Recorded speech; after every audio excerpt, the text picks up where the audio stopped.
starting. All attendees are in listen-only mode. Good afternoon, everybody, and thanks for joining us today for our presentation on the Manage-it solution. My name is Mike Guerin. I'm with Team Gain Solutions, Inc., and I will be the host and largely the MC today. And I am joined, as I usually am when we're doing presentations on the Click IT products, by the wonderful and illustrious Russell Stainer from Click IT. So, Manage-it is a suite of data management tools for JD Edwards, and that's for Enterprise One. So I'm pretty sure we don't have anybody from World On, but if we do, you're going to have to wait to get to Enterprise One to be able to work with this. This session is very specifically for existing Purge-it customers. The reason for that is at the tail end, we're going to be making mention of some specials that we have in place very specifically for the existing customers, so not available to anybody else. A bit of background for ourselves. Start off with myself. I'm a senior advisor here at Team Gain Solutions, Inc. Have been since a little over a year ago when the company transitioned over to ISP3 Solution Providers, who is our new parent company. Hard to believe it's been I've been over 35 years in JD Edwards, and January will mark 19 years with Team Gain. And that is for people that have been on presentations before. That's a new mugshot for me. Figured it was time. My hair is a little bit lighter than it was before, and I lost the mustache almost 2 years ago, so figured we'd get a new one. So that's the new one for me. And Mr. Stainer, can you introduce yourself? Thanks, Mike. Hello, everyone. You probably know me already. I've been working with Click for about with Click for 11 years, but with JD Edwards for about 20 years now. My picture probably needs updating as well, but I still look exactly the same. Other than the painted toes from your daughter, from what I understand from Facebook, but separate story another day, right? Yeah, right. So a little bit of housekeeping here. Everybody on the session is on mute, so you're in listen-only mode. We will be pausing several times during the course of the presentation for questions. So feel free to ask the questions as we are going along. So there's a chat box down at the bottom of your GoToWebinar control panel on your screen. Submit them by that, and we will respond to them. We should be right on about 60 minutes or so for the presentation for today. We are recording this as well. So if there are colleagues or others within your organization that wanted to attend but were unable to, summertime, lots of people are on vacation, let us know. Probably even more so with the special offer, because if you're not able to attend but want to take advantage of it, the information's there. The final part, we do surveys when we exit, or when you exit out from our presentations, from our live demos. We're looking for feedback from you, so anything that you'd care to share would be very helpful for us, and we appreciate it. So what we will be going through today, first off, is the analytics. That's the Manage-it component of the Manage-it suite. We'll also be looking at the Test-it component. So Test-it allows you to, in a setup, rules-based manner, set up, configure, and run the creation of test environments.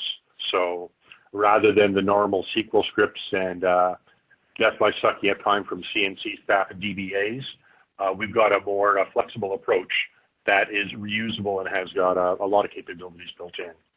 The last part that we'll be looking at is the data mask component, which allows you to, in your test environments, to actually mask the sensitive data that you would like to keep away from prying eyes. So did want to start out with a poll question very quickly, and that is just on, you have a tool now that allows you to do your analysis of your data and the growth by module. So you have three choices, yes, no, and because we often get people like myself, accountants, that don't necessarily know on some of the technical stuff. There's also a I don't know, or like we say in French, je ne sais pas side. So keep this open for a little bit. Almost there. Wow, this is even more than normal from what I've seen so far.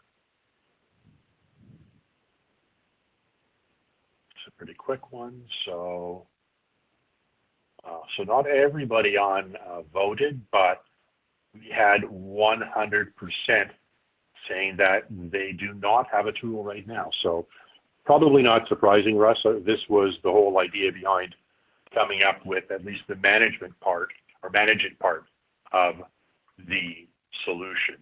So yeah. Awesome. Thank you, everybody. So on the analytics side, so for manage it, so normal scenario, if you're anything like most J.D. Edwards clients, you've got something like a dev environment. The dev environment, you've got your control tables and your business data. Business data typically is the larger portion of it. You probably, for testing purposes, also have your prototype environment, normal promotion path from DV to PY for testing purposes. Quite likely, you also have a training environment. So the same sort of thing, you've got your control tables and your business data. Separate from that, most of the time, this is going to be based upon your production. So the same kind of a setup. Given that you're using Purge-it, the advantage you have over a lot of other customers is that your business data can be an awful lot smaller because you're moving your historical data that you don't need in production anymore into your archive environment. So as such, your training, your PY, your DV, any other environments that you have will tend to be smaller. But that's any point in time, and it continues to grow as you're going along. So when you're looking at this from a managing size, you're interested in what the overall size is. You're interested quite often in, so by database, data source, by environment, what's the individual sizes look like?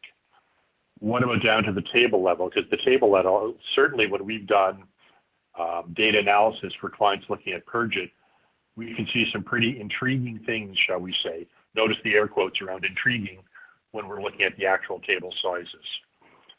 That's from a database side. There's also from the record counts, and some of them can be pretty astonishing. What about the distribution of the data between the systems and between the modules? Do you have a bit of a sense for what the growth is like? If you're trying to capture any of this information and be able to monitor it regularly, you're running a number of different database or SQL scripts, pulling information, maybe blasting it into spreadsheets. There's not an easy way to do it, by and large. What if you want to forecast forward based on current growth as to where things are going? Are you able to monitor it and be alerted to information? So if you say, I'm going to be concerned if my 911 or my 42119 gets above a certain size, do you have a way to do that? What about from an overall management perspective? How will you know when it's time to actually do purging and archiving? So what we've come up with Manage It is a dashboard-driven approach to this. So as we'll see when we dive into the live demo, on the left-hand side, we have information on our alerts. So that could be at the database data source level for size. It could be at the individual table level, and it could be for index errors between the systems or between what's set up in the system and the actual table. We also have summary information, and from that, we also can get into the growth and the forecast. And then based upon what you're looking at from either the alerts or the summary, we have tables and context-sensitive information. That's both at an environmental side and at a functional side. And the functional side is basically, or in essence, by module. So the environment's the same sort of thing when we're looking at it. Then we're getting into the modules from the functional side, and then sub-modules. Within the sub-modules, when we're looking at it, we're seeing the tables that relate to it, and we're seeing the growth and the forecast for them. So we bounced from the environment, look at the modules within it. When we're looking at the modules, for example, financial, logistics, payroll, HR, we can then go in and look at the sub-modules for them. For all of these, we are seeing on the side with the tables, the growth below and the information above for the number of records and or the size, if any of them are in the alert status. And by simply clicking the radio button, we can be toggling back and forth between the size and the number of records. So,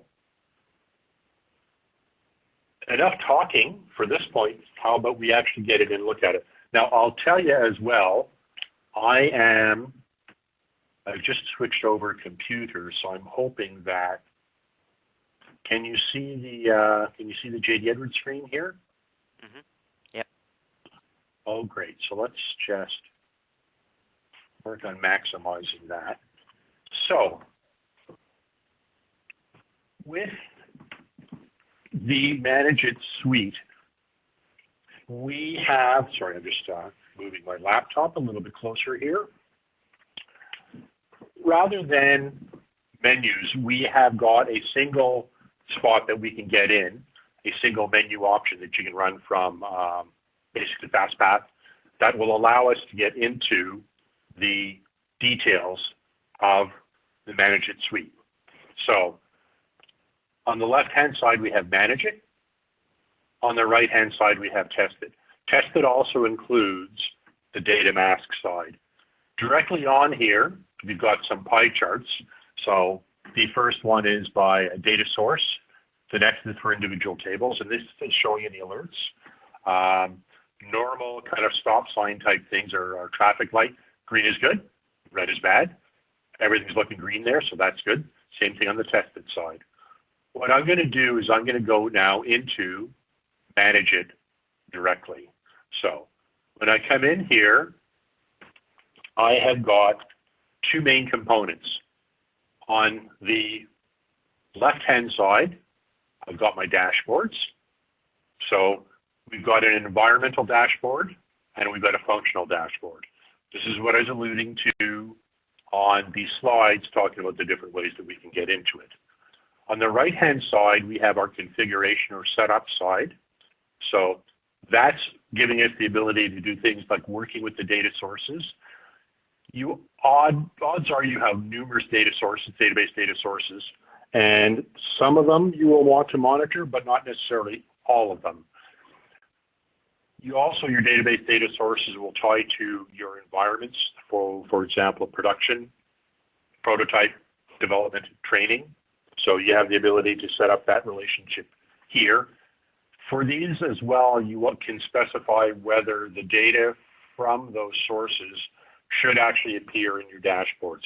So you can separately specify whether you want to track the information, so capture the statistics, and separately whether you actually want it to show in the dashboard. You might want to capture it so you have the information for table purposes, you can be able to look at it, run reports, but not necessarily have it on the dashboard, your choice. We also have the ability to maintain the table record lengths. When we're building up the actual size information, the size is a function of the average size per record for the individual tables and the number of records in it. The average size, we are starting off from the normal table specs for it. It can change based upon the database, the indices, and how much space the indices are taking up, and how much of the indices you are using, i.e. if you've got, if the 42 indices that are tied to the 9/11, you are making use of an awful lot of from a data perspective. If you have record values for them, that can influence it as well. So we have the ability to maintain the record lengths, which will help give more accuracy to the data sizes. If you notice when we go in and look at the actual dashboards, they're color-coded. So the different modules, the databases, data sources, the environments, you have the ability to be able to control that, because we know when you're doing data management, it's all about colors, and it's all about making sure that you've got fall pumpkin or Martha Stewart fuchsia as the right color for the environment or for the modules. Finally, you've got the ability to look at alerts, and we will be stepping into that. But in essence, the alerts are the ability to be shown and also to be alerted to, possibly via email, when you are going over your limits. The last part is the actual program that runs to build up the data. So let's go in and take a look at some of this. From an environment dashboard side, When we get in here, I'll just zoom in a little bit, but the same sort of thing. What we've got is the several components. So starting off on the left,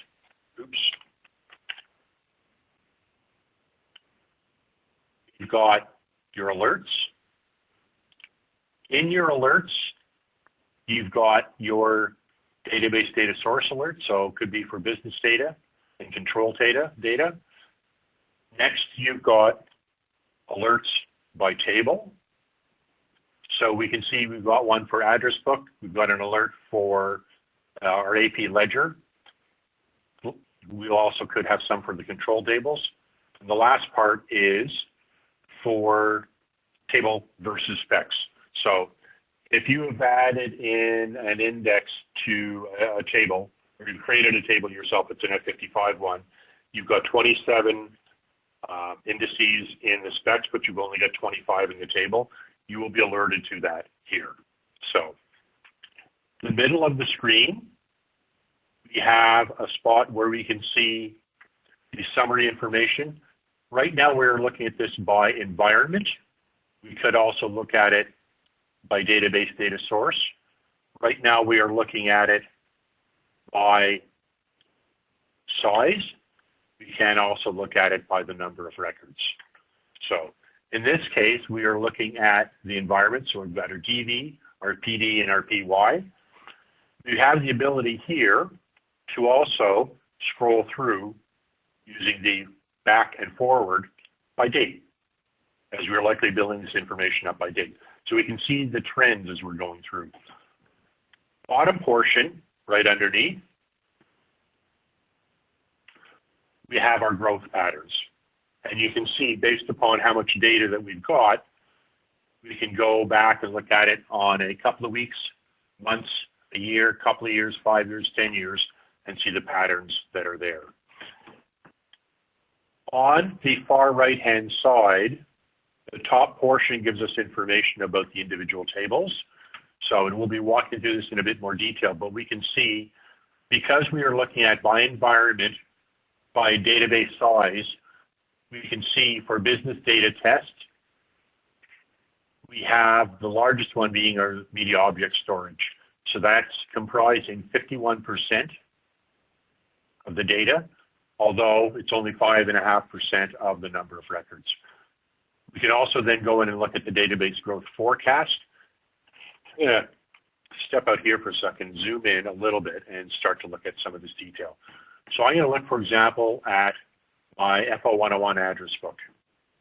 When I click on that, it's immediately over on the right-hand side now, taking me to the tab that says, what's my alert? For that, I can see that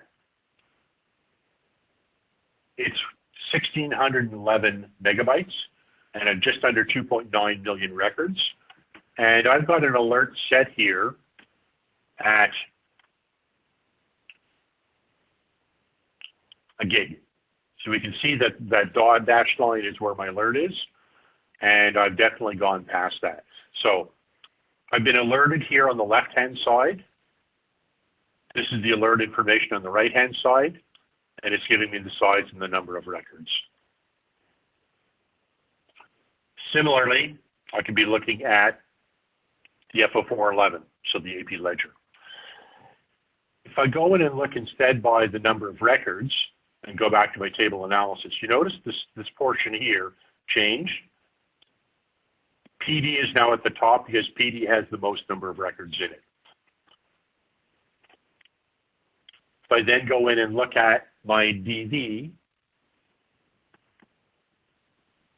because I'm looking at the number of records, what I have showing here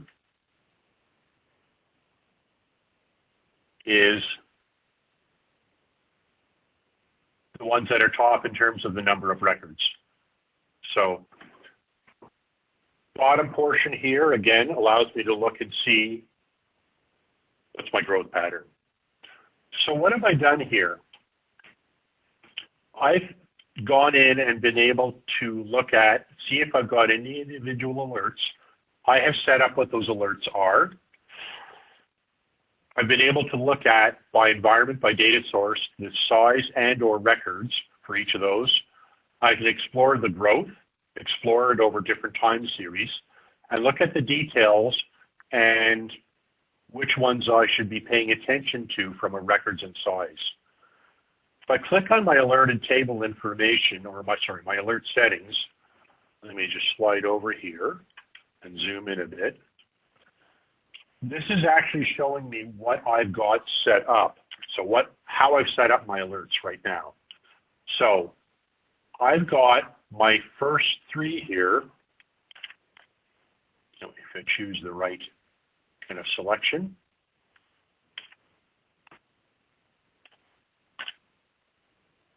So I've got. Go ahead, Russ. I was going to say I do that all the time. I get the box when I want the arrow, and the arrow when I want the box. It's like the bread side up sort of thing, right? So yeah. My left hand does not always agree with what my brain is telling it. Sad history. So I've got, first off, I can set up alerts at the database data source level. So we can see here those. When I'm doing those, I can only do it based upon size, so the total size of it, not the number of records. However, for others, I also have, for example, the table, and I've got a whole bunch of table ones set up here. For the tables, I can specify whether I want it to be number of records only, whether I want it to be, this is almost an example, but if I want it to be just the table size, or for a lot of them, if I want it to be a combination of both. The last part is, again, do I want the ability to track this, maybe do some reports on it, or do I actually want it to show up in the dashboard as well?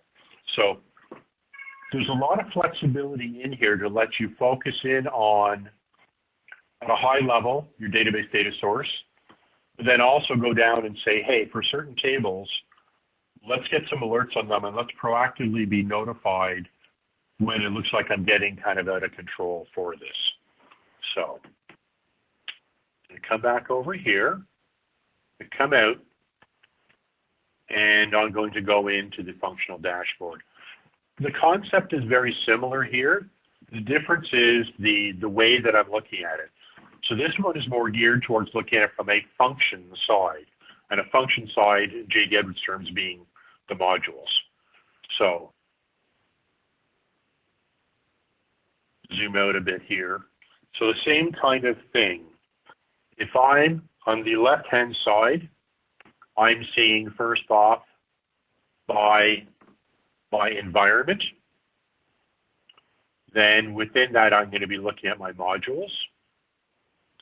So financials, foundation, workforce, logistics, manufacturing.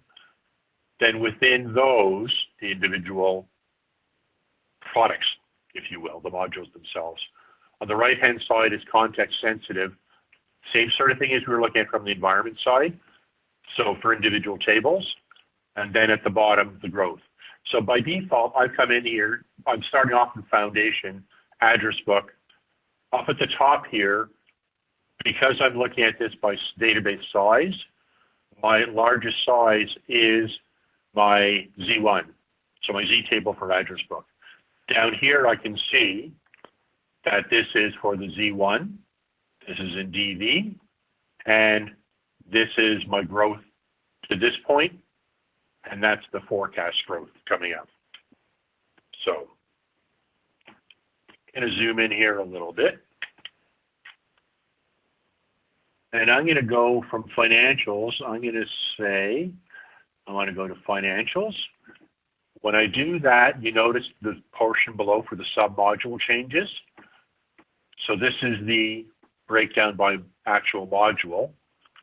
So GL, AP, AR. And my data up here is now changing based upon my selection for the sub-module. I'm going to come down here and say I want to take a look at general accounting. When I come back and come over here, I can now see that because I'm looking at the database size, the largest portion of that, 60%, is my 911. probably not surprising. What I do find surprising is I've got over a quarter of my database is my account master, my 901. And I've got an awful lot in my 902 as well. So is this telling me that I have a problem? Not necessarily. Is this giving me the information that I might want to use to go in and look at or be alerted to? If my 901 gets above 25 million records, I probably want to know, because it shouldn't. If my 911 gets above 200 gig, do I want to know? Probably should. What I think is interesting is we have seen categorically when we do data analysis for customers that a lot of the time it's files that people do not often think about. Could be like the 00165. Oftentimes it's tag tables that grow way out of size. They're like the weeds behind the shed in your backyard. You don't notice them until you turn the corner, and then it's holy smoke, look at the size of that sucker. A lot of tables can be like that. You can set the alerts. Once you've done the analysis, you can set the alerts and have the ability to proactively be notified of them and act on them so that you're helping to keep things clean. So Manage-it is not solving your problems, but it's giving you the information to help do it and do it in a dashboard-based manner. So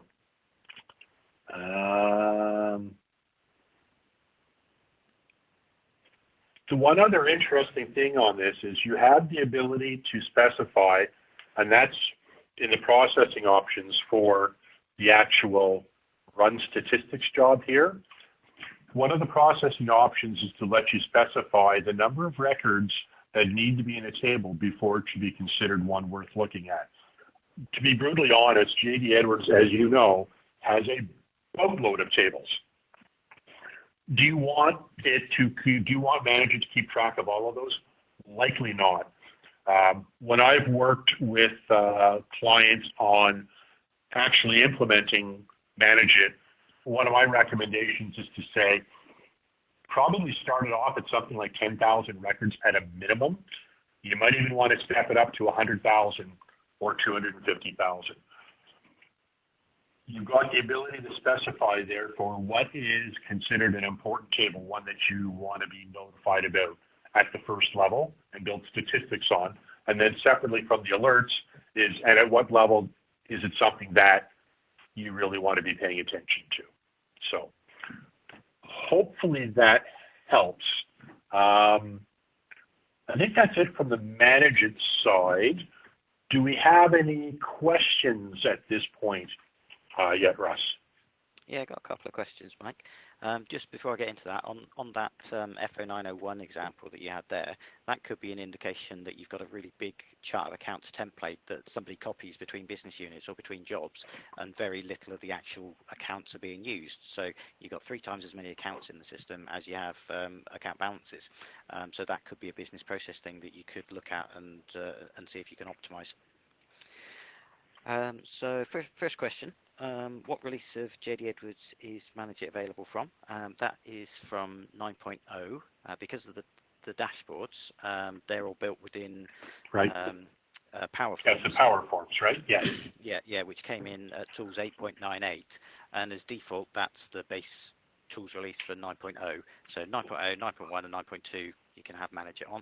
If you're on an 8.98 tools release on an earlier release, there's the possibility that we could try and say, here's the code, have a go. But we haven't specifically designed it for those earlier releases. So that's just a note there. And the other question, can we see historical growth from the dawn of time? At the moment, the way that the statistics are generated is via that run statistics report. So it gathers the statistics on an ongoing basis from when you first start the program. But we've got a version 2 of Manage-it development meeting next week. So what I'm going to be pushing for is that we actually go back into tables, into the individual columns, and say how many records were created in the general ledger on this GL date, and then build up the historical information so that you can then look back at it over time as well. So hopefully that's going to be in version 2. So just a little humor on that. Russ and I have talked about this before, and I'm sure everybody's familiar with widgets. So I refer to that as a Whibbit. That's the way back in time machine that Russ is looking to build into the product. So fingers crossed. I've seen some of the stuff that's been added in lately, and I know where I got a sense for the growth for this product.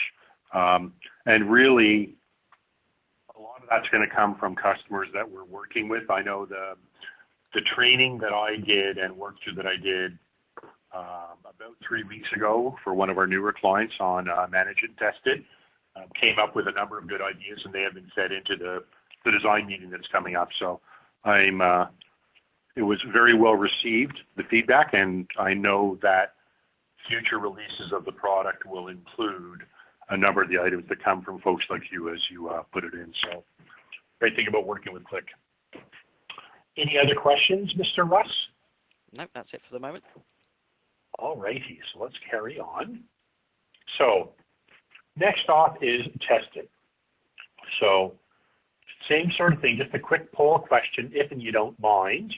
Right now, are you able to easily create or recreate a test environment? So we'll do the same sort of thing with that. Be interesting to see compared to last time what the results are from this for us as well. Yeah.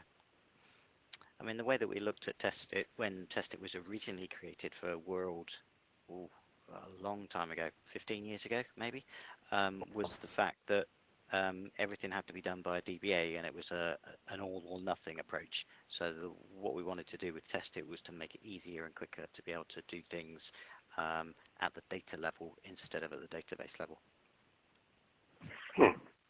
It's interesting too that it started out with World and has now grown up, got its big boy pants on, and is now part of Enterprise One instead.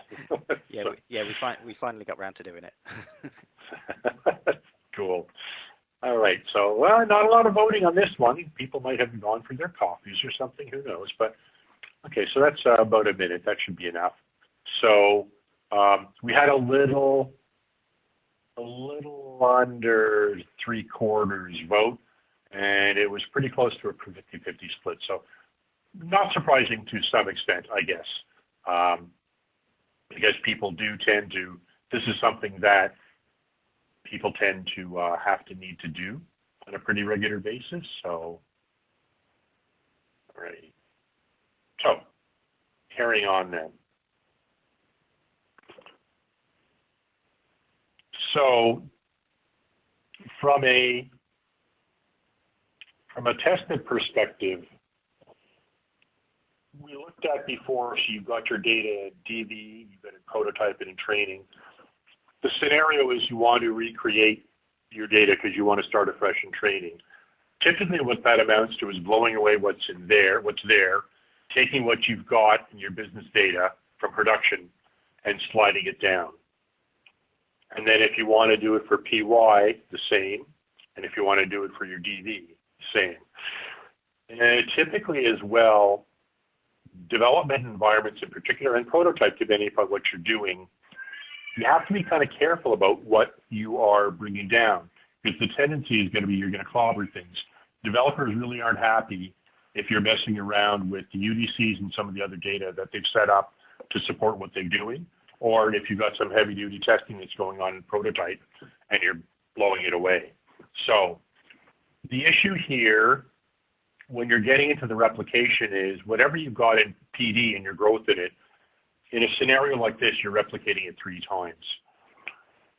If you're backing it up, as you probably are, then you've also got your backup tapes, your backup setup for it. If you got high availability nodes, and I remember Russ, you mentioned at one time about a client with 4 terabyte environments, 3 of them, and 4 different high availability nodes, and the numbers get exponentially big for that scenario. If you're doing online disaster recovery replication, you also, scenarios like this tend to be things that CNCs and or DBAs need to get involved with due to their nature. It tends to be SQL script based, et cetera, so not something that typically a user is going to be able to do. It takes time to perform it as well. There are also times when there might be blackout periods because they've told you you cannot bring that environment down for 3 weeks because they're doing stuff. So scheduling it could be a bit of a challenge. You're also, unless you're very specific with the scripts, you're destroying the data that's already there, which can be pretty scary. The tendency when people are doing creation of test environments is to think one size is going to fit all, and it's really not the case. It's typically done at a whole database level. That's the good news. You're bringing all the data across and all of the tables, and therefore you're maintaining all the data integrity, but at a cost, time-wise and also space-wise, and probably performance-wise if your tables to start with are pretty big. So we come at it from, first off, from an approach of the tables. So there's typically a subset of data that you want to be able to refresh, and that's typically done at the table level. It could be within the tables as well. So you might want to be selective about that with data selection. So I only want to bring across a year, current year and prior year based upon the GL date and use that rather than the way back in time 17 years of information. You also, because JD Edwards is a fundamentally interconnected system, you want to maintain the data integrity.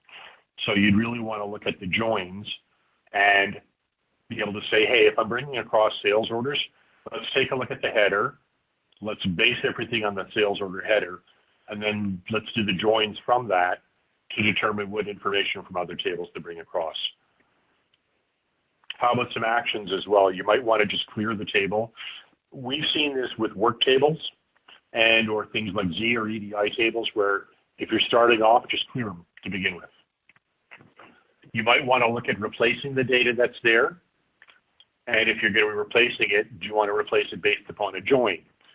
You might want to add data to what's already there. And if so, do you want to do that based upon a join? In some cases, you might want to take no action. A specific case in point for that, we were talking about general ledger. Maybe your 901, you've added some records in to the 901 in your PY environment. You probably have added some and done some other changes in production as well, but you're also updating category codes and other items in your 901. So you might want to consciously say, I know the 901 is part of financial data. I do not want to take any action on that. So the nice thing with that is you are calling it out, it's visible, and it's also visible that you're saying, yeah, I don't want to touch it. So tables in our terms also join in to form table groups. So these are tables that need to be refreshed together. So typically a table group comprises multiple tables. You likely have multiple table groups as well, and tables could be in multiple table groups depending upon what you're looking to accomplish. At the top of it, within Test-it, are definitions. Definitions will specify where's the data coming from, where's the data going to, what table groups do you want to include, and there are listed table groups, and then there's the ability to say, and all other tables. So you can be specific for certain tables. If you're looking at doing a refresh for logistics purposes or fixed assets, you might be specific about the data you want to bring across for that and limit the scope of it for transactions to make it nice, small, and cleaner. And you might say for everything else, hey, as long as it's this year or last year, just bring it across. That's all I want about. And I don't want to have to call out every individual table. So part of this is a definition level data selection. So as we'll be able to see, I can say I want to be very specific about these 5 tables for what I want to bring across. And for everything else, I want to base it upon a transaction date maybe, or a business unit, or a company, or a GL date, and have that apply to all of the other tables that I want to work with. So the definition level is the level at which we run. So the definition will make use of table groups. And again, a definition is going to make use of multiple table groups, and you get out multiple definitions. Think of definitions as your approach to what it is that you want to accomplish. I'm doing a refresh of data for prototype for my upgrade. I'm doing a refresh of selected data just for the GL for chart of accounts work that I'm doing. And again, multiple definitions, multiple table groups. Your definition runs are what actually make this happen, and you could have multiple definition runs tied in to the definitions. And we track all of the information that goes along with what's been run. So, tables. If we look at something like the procurement side, pretty standard, most people know about that. 4301, your PO header, you might be looking at that and saying, I want to grab anything for this year only. Then for my 4311, my details, for my 121, for my 199, I want to join back, and basically if I'm grabbing it from the 4301, I want to grab the records for those tables too, and any other related ones. My table groups, I could have purchasing and sales order. I could have days refresh, and I've got Sheila's table groups. I could have a table group that I'm using for my BI project and a table groups that I'm using for my upgrade. I could also have a table group that I've set up for a specific help desk call. So somebody's called in and there's something weird and funky that's going on in allocations for my sales order entry. I don't want to be able to troubleshoot that. The definitions could be for purchasing overall, for distribution, which could include purchasing and sales and inventory, could be manufacturing, could be financials, could be a number of different projects, could be an environmental-based one. Probably not, because you probably are doing it for a purpose, even if it's within the environment. And then they have all of your definition actual runs. So let's get into the system. Hopefully it hasn't bounced out yet. No, doesn't look like it. Cool. Okay. So I'm going to come out of... Just a quick time check, Mike. 16 minutes left. Okay. I will expedite this then. The trouble, when you're working with something that you like and play with, there's a lot to look at. So anyway, so I'm going to get into the tested definition setup. We talked in here, or we talked on the slides about, we've got tables and we've got table groups. So here is where we can specify the table groups. So I'm just going to go in and pick one of them so we can look at some of the details.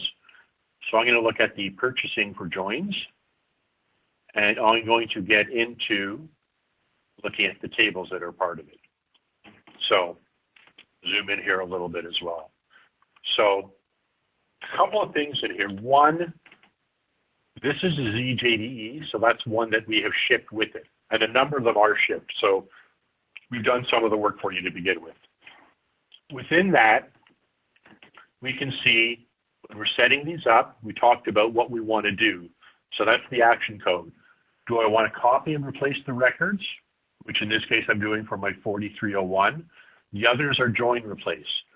So if I'm grabbing it for the PO header, I'm then going to join to that for the other ones. So for example, the 4311, the 4006, the 4209, and I'm going to replace the records if I'm using one, if I'm grabbing it from the 4301.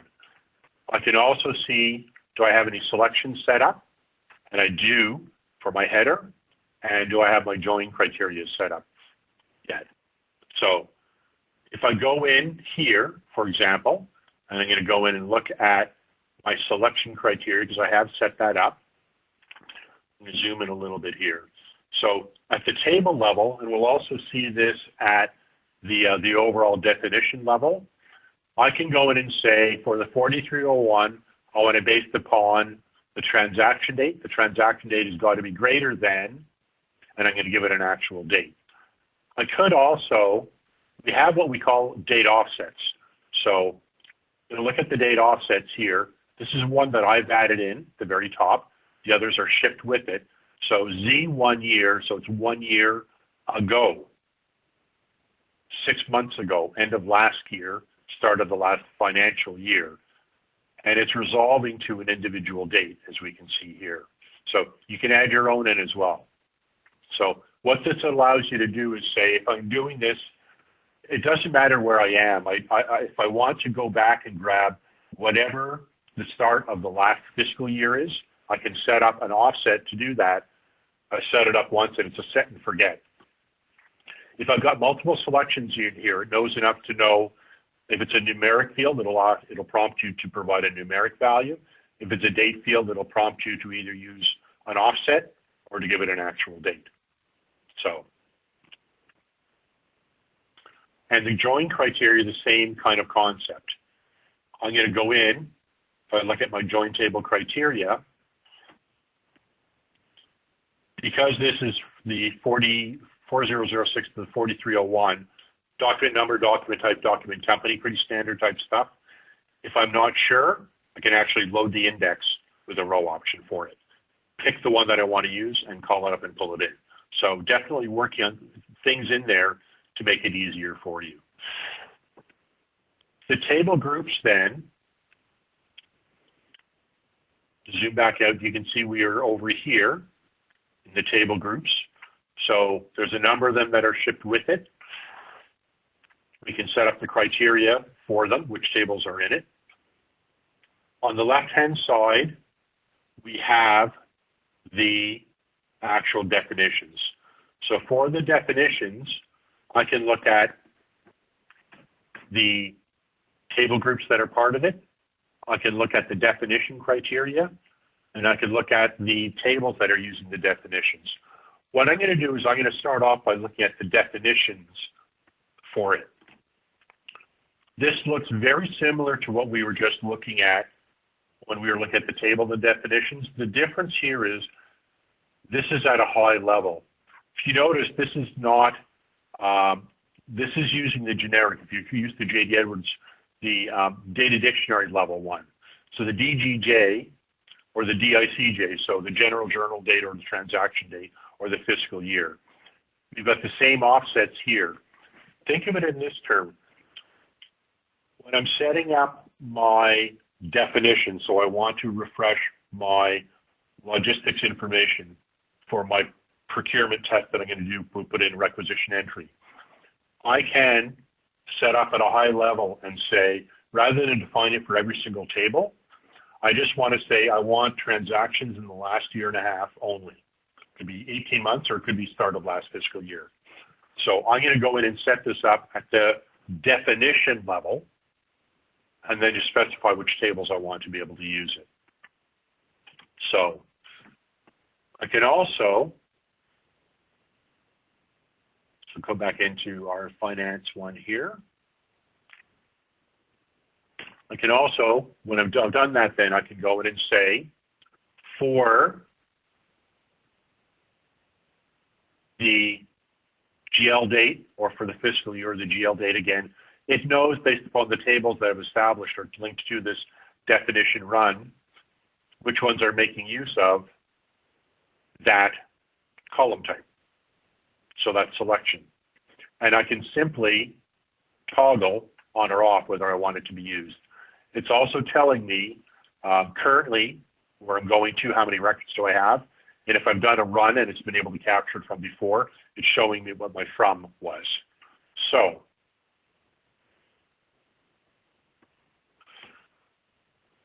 I can also within here see the actual, let's go back in there, and I can see the actual tables groups that I've set up. So I can see I've attached AP, AR, and GL to this.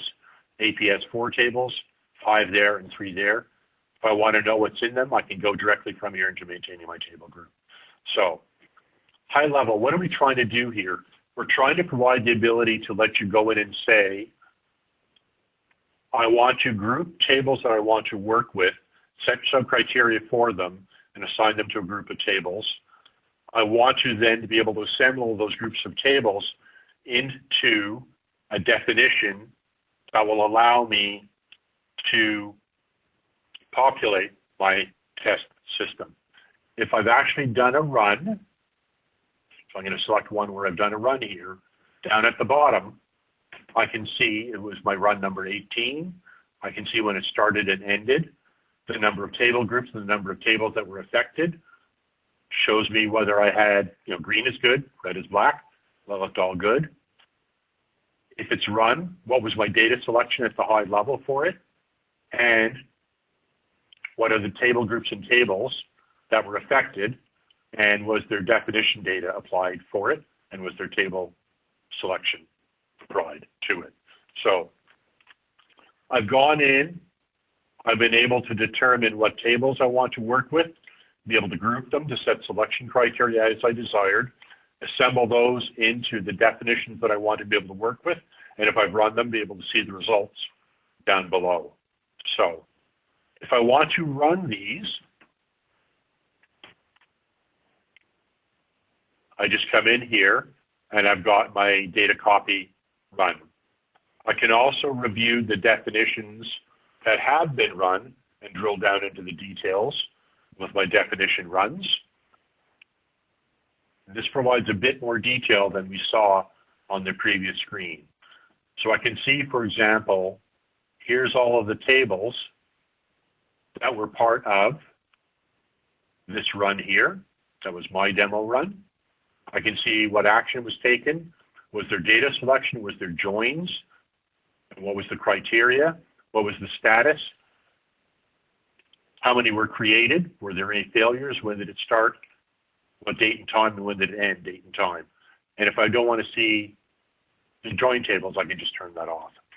So this also gives me the ability to see very clearly what has happened on the runs and an awful lot of detail. And there are row exits for this to be able to reprint the reports, to be able to restart the process if I stopped it, etc.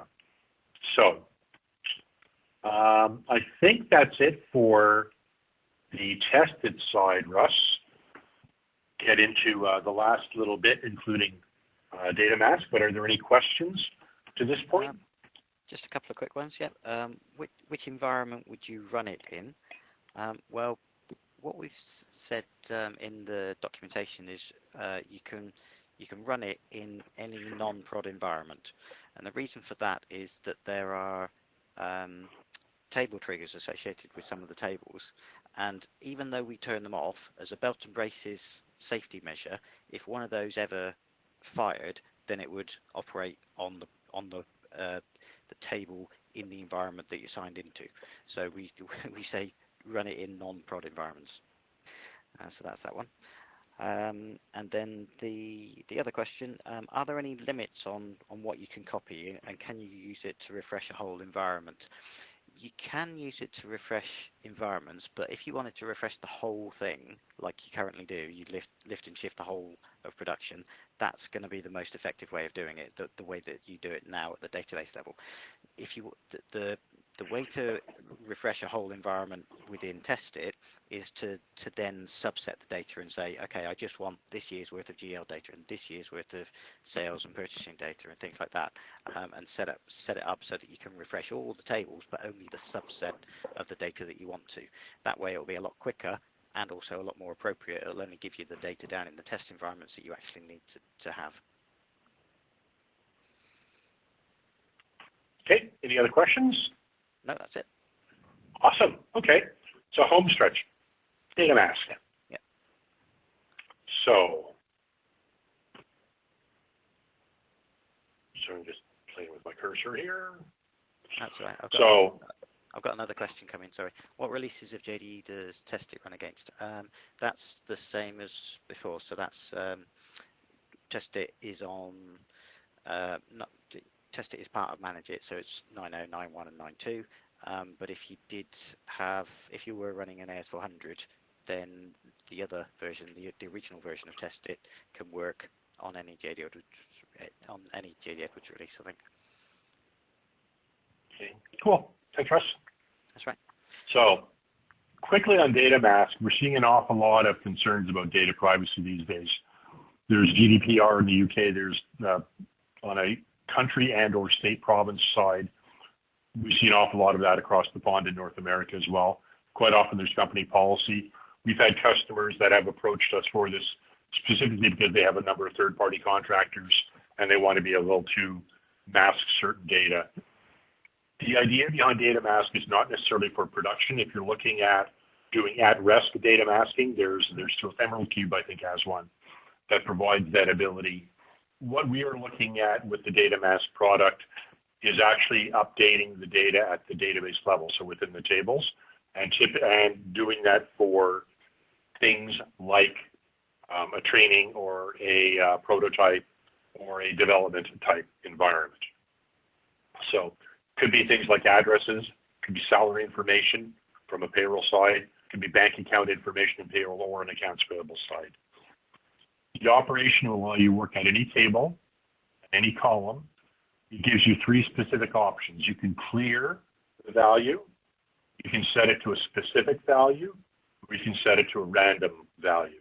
And random is, it's a bit of a relative term. We'll get to that in a second. You can run it standalone. You can also, within test it, when you're doing a tested refresh, you can also attach a data mask with a number of tables and columns to it, to the refresh itself, so that it runs hand in hand. You can also run it directly dynamically. So same sort of thing. Let's get in and take a quick look at the data mask. So I'm going to look at it from a setup side. So I'm going to get into my data mask setup. I'm going to zoom in here a bit. And I'm going to look at the demo one because it's got more data. I'm going to go into row and look at the details for that. So I can see here that I've got several tables that I'm working with. I've got my address book and I've got my FO116. For those, I have got alpha name, 2 user-defined codes, and alpha name and 4 address fields in my 0116, my addresses. So my choices for the data mask, as mentioned before, I can clear them, set a column value, or randomize the column value. If I'm going to clear it, like I'm doing for the addresses here, that is literally going to blank it out. If I can set it to a specific value, so I can set everything to be the same, or I can randomize it. When it randomizes, it'll do uppercase to uppercase, lowercase to lowercase, numeric to numeric, space to space. So if you had something that was called the apple, you could end up with capital Z, B, J, and then something appropriately cryptic for apple. If it's numeric, if it's a 5-digit with 2 numbers, it'll scramble the 5 and the 2 with different ones, or you can just clear it. You can also do a specific one for the date. So the idea here is, for this mask, I want to go to 2 tables, update these fields. That's what I want to do with them. So you can set up your mask to do whichever tables, whichever data dictionary items you want, and have it perform what you want on it. So I've got a couple of others in there, just looking at address book, looking at bank account details, and a specific one that I got in there for playing around. When you're doing your mask then, you set up the mask, and you can go and you can actually look at the runs that you have done. I've got a couple in here that I've set, and I've got runs on, I think. Yeah. So I can see this very first one, this dynamic mask that was run. I updated the bank count in the 0030. I did a 3, which was a clear. It found 43 records in there, completed okay, and that finished on June 6th of this year. So for any of the runs that I've done, it's going to show up in here. Now, dynamically allows you to just go in and run it. If you have an immediate need right now, you can go in, grab the data mask, go in, pick it, work with it, run it, and get it done right then and there. So, quick overview on the data mask side. Any questions on that, Russ? I don't think so. And any last little bits you wanted to add? No, we're okay. No questions. Nothing else to add. Okay, awesome. So, last little bits then to wrap up. The Manage It component, we believe, gives you better management of your system resources, gives you the ability to have advanced warning of potential problems. We're looking at it from a data size and from a record size. and indications as to when you want to purge and archive. The testing reduces the cost and time for your data copies, the frequency and the control, and it's also something that once it's set up can be configured and run by BAs, or the BAs could probably do, because it's not looking at SQL. BAs are often the smartest people to work with this. Interesting, the training that I did last, one of the comments from the customer was, this really, you need a bit of understanding technically, but this really is more of a business analyst view for it. The other interesting thing is we started out with the manage it, and then we did the test it. They were chomping at the bit to do test it.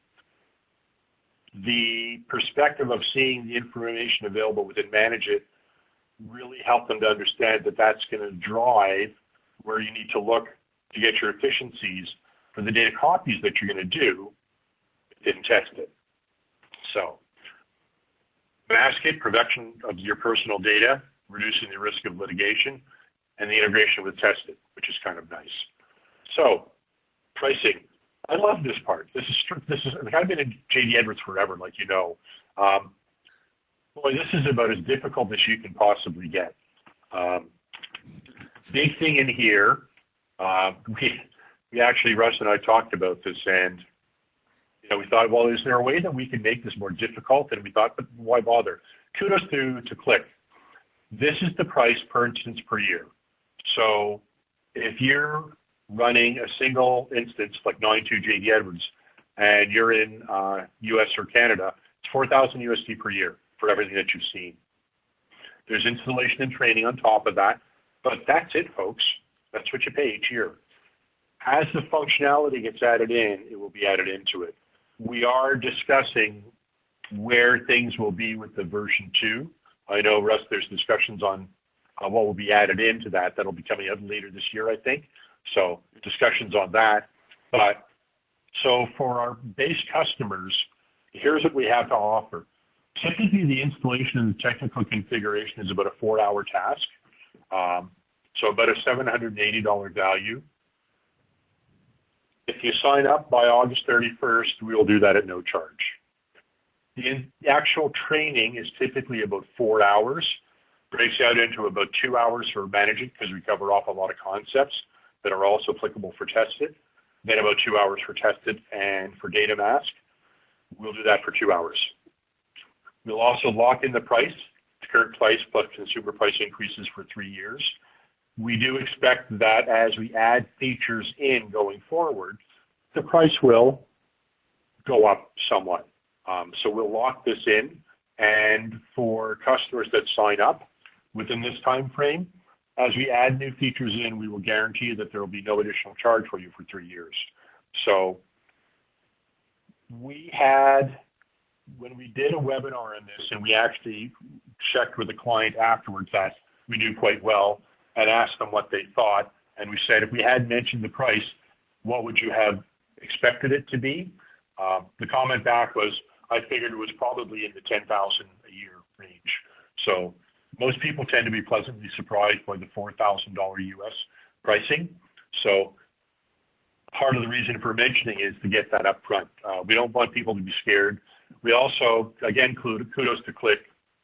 The pricing was set so that any one of the features are likely worth it on their own at that price.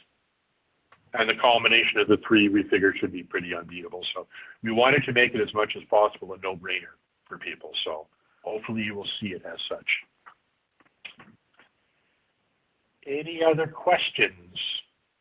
Russ, perhaps people were saying to themselves, how soon can I get this? And we can certainly talk about that with you.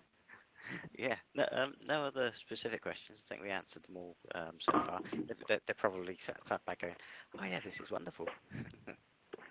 Well, in our minds, of course, we're thinking, they're running out to get the order. The purchase orders arranged, putting the requisition through requisition entry as we speak. Yeah, we're allowed to dream. Yeah. So, thanks everybody. Let us know if there's more detailed questions. If you've been on live demos like this that we've done in the past, that we'll be reaching out to you. Let us know what you think. If you can't wait a day or so, by all means, feel free to reach out. My contact information is there. Again, you guys are customers, so you likely know Russell and or myself. So reach out to us. Let us know what you think. Let us know if this is of interest. We will reach out to you in the next couple of days to a week or so as well on our side. And we hope this has been entertaining. We hope this has been useful. And we hope you like what you see. And just the last reminder, as you exit out, if you could take a couple of minutes and answer the quick survey questions, that would be awesome. Other than that, thanks, everybody. And thanks, Russ, for your help, as usual. That's all right. My pleasure. And well done. Thank you, sir.